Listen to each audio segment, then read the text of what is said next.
Kagaya nga po ng napag-usapan natin, meron nga po dalawang binuong bagong rule ang NBA na i-implement simula ngayong season. Una ay ang high five rule kung saan pinagbabawal ng liga na matamaan ng defender ng kamay ng shooter during the motion. Habang ang pangalawa, ang delayed contact rule kung saan tatawagan ng foul ang mga defender kapag tinamaan nila ang kamay ng shooter. At ang dalawang klaseng bagong rules ngang ito, papabor malaki at maitutulong sa lahat ng NBA shooters, especially ang best shooter of all time na si Stephen Curry. Sa ganitong paraan, mas mapoprotektahan at mabibigyan ito ng oportunidad na makagawa ng 4-point play.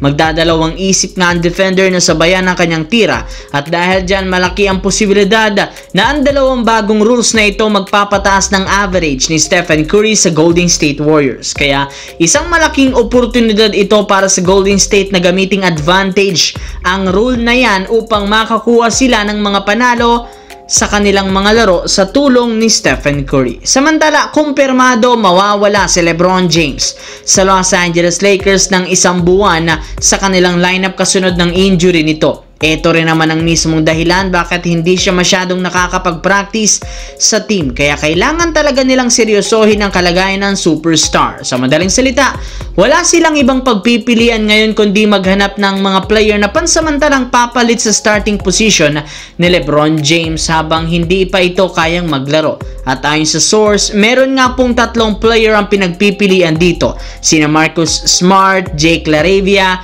at si Jared Vanderbilt. Sa ngayon, isinasama nila ang 3 ito sa mga starters kina Luka, Reeves, Hachimura at Ayton upang malaman kung sino sa kanila ang gagana at babagay. At ayon sa isang insider, base sa naging eksperimento ni Coach Redick, sa tingin nga niya na babagay si Vanderbilt na maging bagong starter dahil malaki ang may tutulong nito sa depensa.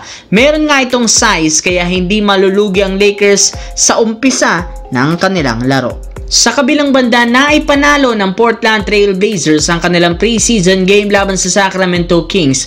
Matapos magpakitang gilas dito sina Jeremy Grant 18 points, Shaedon Sharpe 17 points, Deni Avdija 15 points. Pero sa kabila ng performance niyan, meron pa ring nangingibabaw ngayon ang kanilang rookie na si Young Hansen na nakapagtala ng 16 points, 4 rebounds. Hindi rin naman kagaya sa nakalipas na laro na ipakita niya dito ang kanyang husay sa footwork at galaw sa loob ng court. Kaya puro papuri ang natatanggap ni Hansen Young mula sa mga fans at analysts kung saan kailangan nga po nito ng mas maraming experience para mapa-improve ang galaw. Meron nga itong napakalaking potensyal na maging isang lehitimong big man na siguradong malaki ang may tutulong sa kanya ng buong team ng Portland Trail Blazers. Lalo na't malapit na rin naman at ayon kay Damian Lillard, gusto niyang maglaro ngayong season para sa Portland.